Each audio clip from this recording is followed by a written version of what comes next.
Assalamualaikum dan selamat pagi. Hari ini kita berada dekat Bandar Nagoya.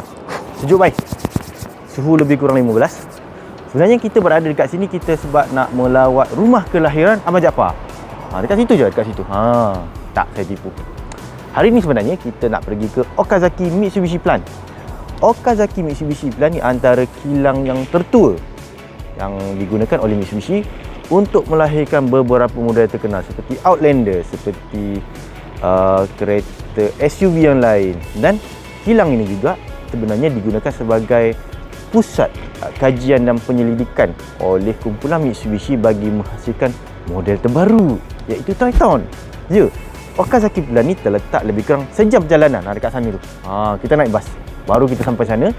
Dan bila sampai sana nanti kita akan test bagaimana model baru Triton ini bertindak balas dengan pemanduan kita. Sebab dekat sana nanti kita ada 3 test track yang special. Kita ada on-road, kita ada gravel dan juga kita ada off-road. Dekat sana nanti kita akan test dan kita akan bagi review serba sedikit berkenaan bagaimana pemanduan Triton serba baru telah berjaya diperbaiki. Okey, nanti sampai sana kita buat review lagi.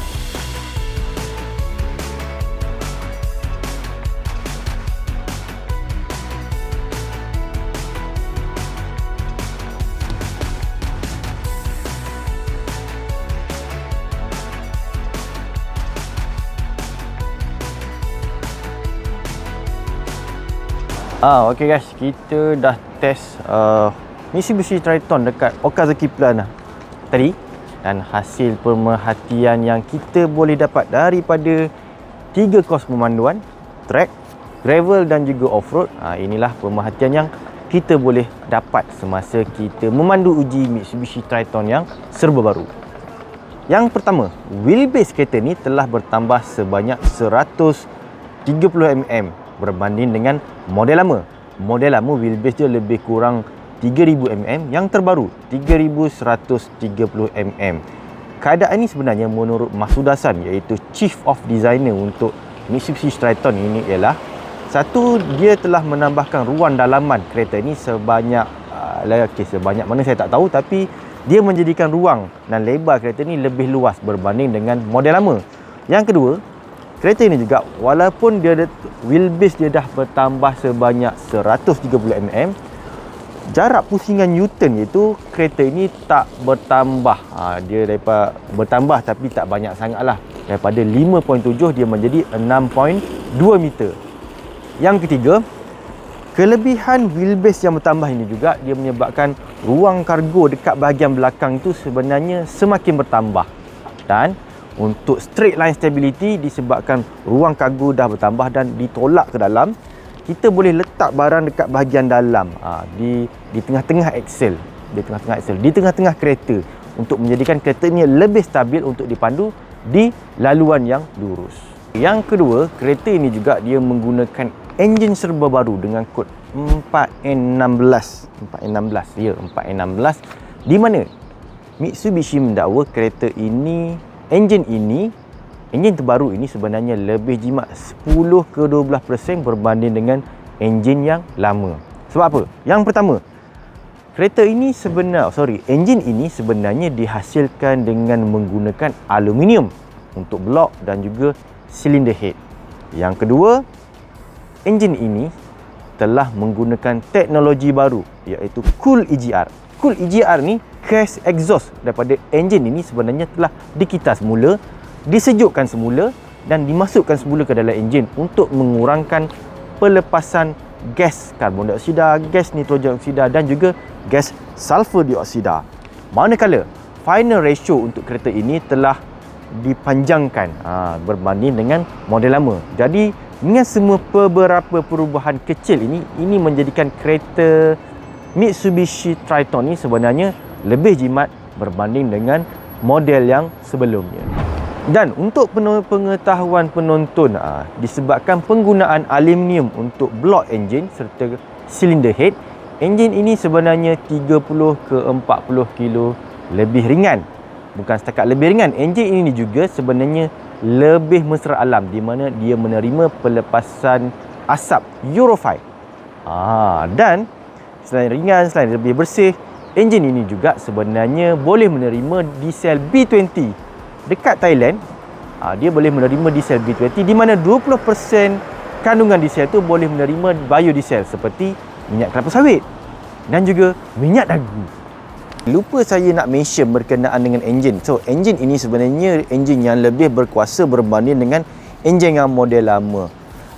Dengan menggunakan hanya 2.4 liter saja, enjin ini menjana sekitar 202 horsepower serta 470 Nm torque dari 1750 rpm sehingga 2700 rpm. Ya, lebih jimat, lebih ringan serta lebih berkuasa. Inilah yang kita nak. Especially tahun depan kita tak dapat lagi subsidi untuk kereta diesel yang biasa kecuali syarikat pengangkutan. Ya, berbeza berbanding dengan model sebelumnya juga, enjin ini juga sebenarnya enjin yang menerima twin turbo. Ya, satu turbo kecil yang digunakan untuk pada awal RPM berfungsi sehingga 2500 ke 2800 rpm dan satu lagi turbo yang lebih besar. So, penggunaan turbo yang serba baru ini sebenarnya menjadikan Triton yang serba baru ini lebih lancar, lebih sedap untuk dibawa. Dan bila kita test kereta ni, kita boleh rasakan bahawa bila kita tekan pedal minyak, kereta itu boleh pergi dengan lebih lancar serta penukaran gear boleh dibuat dengan lebih baik berbanding dengan model yang lama. Dan masa kita test ini juga, kami boleh rasakan penukaran gear bila kita tukar gear menerusi ciri Tiptronic dekat bahagian kiri gear gitu. Dia boleh menukar gear dengan lebih pantas, tak ada delay berbanding dengan model lama sebelum ini. Bagaimana pula dengan chassis Triton serba baru? Sebenarnya chassis Triton serba baru adalah chassis yang dihasilkan model baru sebenarnya, tak ada kaitan langsung dengan model lama. Mengikut Masu Dasan, ini dibuat supaya chassis baru ini boleh menerima dan melepasi ujian perlanggaran dengan lebih baik. Sebagai contoh, ujian perlanggaran untuk bahagian depan dan juga bahagian sisi. Dia ada beberapa rekaan yang dibuat agar bahagian depan tu boleh menerima impact di bahagian depan serta boleh melepasi ujian pelanggaran dengan cemerlang. Dan untuk ujian sisi juga terdapat beberapa perubahan kecil pada chassis tersebut bagi menjadikannya lebih berdaya saing dan lebih melindungi penumpang ketika perlanggaran daripada sisi. Dan untuk model baru ini, platform leather frame yang digunakan telah diperbaiki serta dipertingkatkan. Dan platform ini juga sebenarnya lebih rigid dan lebih kuat berbanding dengan platform yang lama. Tapi sebenarnya bila dibuat rigid, platform ini sebenarnya telah bertambah beratnya. Dia bertambah berat sekitar 150 kg. Mengikut Masu Dasan, pertambahan ini tak boleh kita elakkan supaya kita boleh melindungi penumpang ketika kemalangan. Dia lebih kuat, tapi kesannya dia lebih berat sikit berbanding dengan platform yang lama. Untuk bahagian suspension, bahagian suspension juga menerima beberapa pembaharuan yang baru untuk kereta ini. Yang pertama, suspension dia sebenarnya telah direka supaya long travel. Dia punya jarak pergerakan tu bertambah sebanyak 20 mm. So bila kita bawa kereta ini di jalan tak rata, dia boleh mengasingkan gegaran daripada permukaan jalan, daripada sampai kepada chassis. Dan Masu Dasan juga menegaskan bahawa Triton yang serba baru ini juga telah menggunakan rubber bush. Rubber bush bagi melapik kabin dan juga platform tu. So rekaan rubber bush yang baru ini juga menjadikan perjalanan kereta ini lebih senyap dan lebih bagus berbanding dengan model sebelumnya. Semasa kita memandu uji kereta ini, kita dah lalu jalan off-road. Dan satu perkara yang saya nak puji berkenaan dengan chassis leather frame terbaru ni, dia lebih kuat. Sebab bila kita lalu jalan tak rata, kita tak dengar chassis itu berbunyi. Krok-krek, krok-krek. Kalau chassis itu berbunyi, maksudnya chassis itu tak cukup kuat dan chassis itu telah flex. Kita bila kita lalu off-road, kita tak nak chassis flex. Kita nak chassis itu tegap saja. Tapi kalau chassis tegap, dia punya pergerakan tayar itu tak cantik. Tapi inilah kelebihan Mitsubishi Triton yang serba baru. Sebab walaupun chassis itu telah tegap, lebih keras, Tapi pergerakan tayar ataupun wheel articulation adalah lebih bagus berbanding dengan model sebelumnya. Masuda San menegaskan bahawa Triton yang baru ini sebenarnya dia boleh wheel articulation dia sebenarnya 30mm lebih banyak berbanding dengan model lama. Buktinya semasa kita melalui jalan off-road, kita boleh melepasi semua halangan tanpa masalah. Sebab satu lagi dia menawarkan 7 mod pemanduan. Okey, dia ada snow, dia ada rock, dia ada gravel, dia ada mud, dan dia ada eco, normal dan satu lagi power kalau tak silap saya. Jadi keadaan ini dengan mod pemanduan yang serba-serbi yang ditawarkan ini menjadikan Triton serba baru ini lebih berdaya saing dekat permukaan off-road, dekat permukaan gravel dan juga untuk kegunaan jalan yang biasa.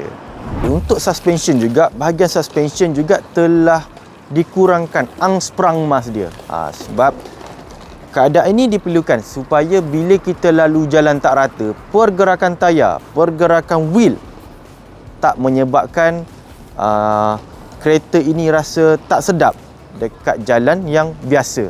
So bila kita bawa kereta ini, kita rasa lebih selesa.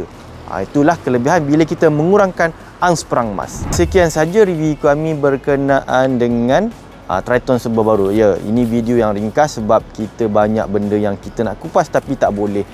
Kita tunggu ke pelancaran kereta ni pada tahun depan.